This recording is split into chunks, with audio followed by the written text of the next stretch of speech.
एक बार की बात है, घना हरा भरा जंगल था जहाँ सब कुछ शांत था।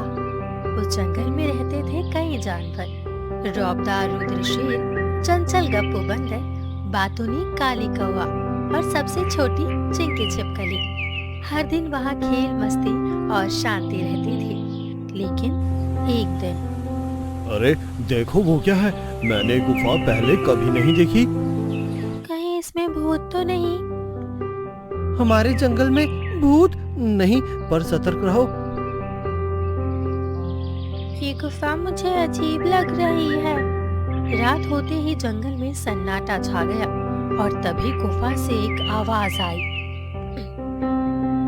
मेरी मदद करो, कोई है? ओह, ये तो डरावनी थी। शायद हवा का असर है, जंगल में ये आम बात है। मैंने ये आवाज पहले भी सुनी है, हर रात, और वो हमेशा गुफा से ही आती है। चिंकी, तुम बहुत छोटी हो, डर को दूर करो। इस तरह की बातों से जंगल में डर फैलता है। चिंकी चुप हो गई। किसी ने उसकी बात पर ध्यान नहीं दिया।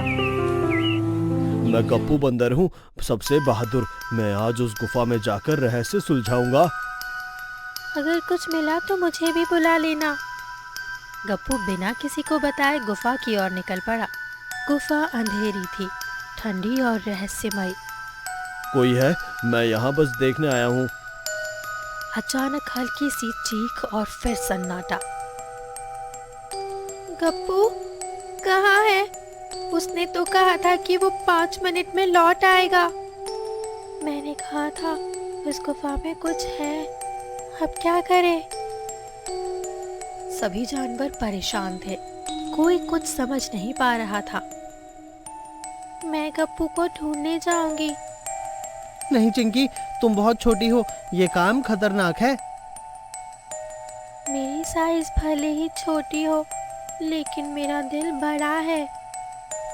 चिंकी चुपचाप गुफा की तरफ बढ़ी। पेड़ों की छाया में, अंधेरे में वो धीरे धीरे अंदर गई।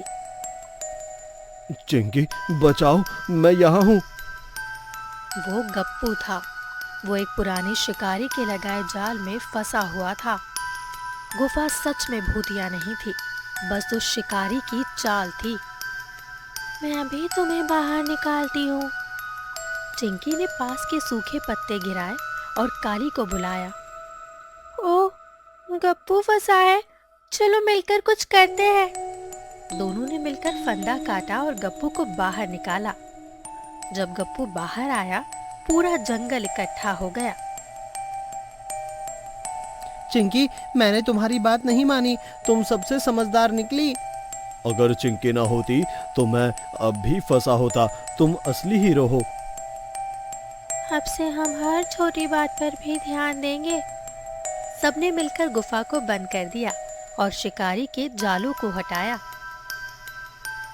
उस दिन जंगल में एक नया नियम बना, छोटी सी आवाज को भी कभी नजरअंदाज मत करो। सच्चाई कभी कभी सबसे छोटी आवाज में छिपी होती है। तो बच्चों, याद रखो, कभी किसी की बात को छोटा समझकर अनदेखा मत करो, क्योंकि बहादुरी, समझदारी और सच्चाई साइज से नहीं, सोच से बड़ी होती है।